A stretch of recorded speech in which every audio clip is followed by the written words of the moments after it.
सद्गुरु रूप रहित अहिंसा योगेश्वर वीर धर्मज माता की जय। जगद्गुरु नायक गुरुदेवुलैन रूपरहित अहिंसा योगेश्वर वीर धर्म नायन पाद कमलमुल ಕೂಡ ಶಿರಸಾಸ ಕೊಡಬೇಕು. ಯಾಕೆ ಬರೋದು ಹೋಗೋದಲ್ಲ, ಬಂದು ಇಲ್ಲಿ ದಾಸೋಹ ತೆಗೆದುಕೊಂಡು ಹೋಗುವುದಲ್ಲ. ನಾವು ನಮ್ಮ ಗ್ರಾಮಗಳಲ್ಲಿ ಸುತ್ತಮುತ್ತಲು ಇರ್ತಕ್ಕಂಥ ಜನರಿಗೆ ತಿಳುವಳಿಕೆ ಆಗಬೇಕು. ಅನ್ಯ ಮಾರ್ಗವನ್ನು ಅನ್ಯರನ್ನು ನಾವು ಹಿಂಸೆ ಒಳಗಡಿಸಬಾರದು, ಅವರ ಮನಸ್ಸನ್ನು ನೋಯಿಸಬೇಕು. ಎಲ್ಲರೂ ಅಹಿಂಸಾ ಅಂತಂದ್ರೆ ಯಾವುದೇ ಆಗಲಿ ಒಂದು ಕೆಟ್ಟ ಕೆಲಸ ಮಾಡಬಾರದು ಅಂತಕ್ಕಂಥ ಸಂದೇಶವನ್ನು ಕೆಲವೊಬ್ಬರು ಏನು ಸೇವನೆ ಮಾಡ್ತೀವಿ ಅದೇ ತರ ಮಾತಾಡ್ತೀವಿ ನಾವು.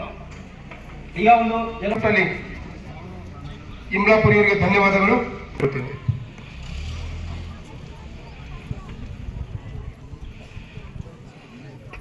పరబ్రహ్మణే మంత్రోపదేశం చేసిండ్రు. నా కోరిక ఏం కావాలో అన్ని ఇచ్చిండ్రు. రమ్మని నేను అడగక మొదలే ఇచ్చేసిండు. ఆనందంతో గద్దులేయాలి, ఆనందంతో చిందులేయాలి, కానీ అంటే ఇదే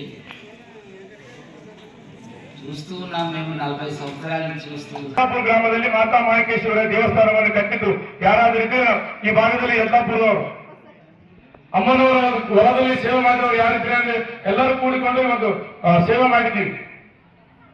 ಅದರಿಗೋಸ್ಕರ ಅಮ್ಮವರು ಸಣ್ಣ ಮನುಷ್ಯರಲ್ಲ, ಜಗತ್ತಿಗೆ ಪ್ರಸಿದ್ಧ ಆಗಿ ಅಮ್ಮವರು ಈ ಭಾಗದಲ್ಲಿ ತಮ್ಮೆಲ್ಲರಿಗೆ ರೂಪುರೇಷೆಗಳನ್ನು ಒಡೆದಾಡಬಾರ್ದು, ತಿನ್ನಬಾರ್ದು, ಕುಯ್ಯಬಾರ್ದು ಅಂತ ಹೇಳಿ ತಾವೆಲ್ಲರೂ ಸಹ, ನಾನು ಸಣ್ಣವರಿಂದ ಕುಡದಲ್ಲೇ ತಿಂದಿಲ್ಲ, ಆದ್ರೆ ಅಮ್ಮವರು ಏನಂತ ಹೇಳ್ತಿದ್ರು, ಹಿಂಸೆ ಮಾಡಬಾರ್ದು, ಕುಡಿಯೋದು ತಿನ್ನೋದು ಬಂದ್ ಮಾಡ್ಬೇಕಂತೇಳಿ ತಾವು ಸಹ ತಮ್ಮ ಮಕ್ಕಳಿಗೆ, ತಮ್ಮ ಮನೆಗೆ, ತಮ್ಮ ಆಜುಬಾಜುವರಿಗೆ, ತಮ್ಮ ಒಂದು ಕುಟುಂಬಕ್ಕೆ ಹೇಳಿ ತಾವೆಲ್ಲರೂ ಮಾಂಸಾಹಾರವನ್ನು, ಮಧುಮಾಂಸವನ್ನು ಬಿಡಬೇಕಂತೇಳಿ ತಮ್ಮೆಲ್ಲರ ಕಾಲಿಗೆ ನಮಸ್ಕರಿಸುತ್ತಾರೆ.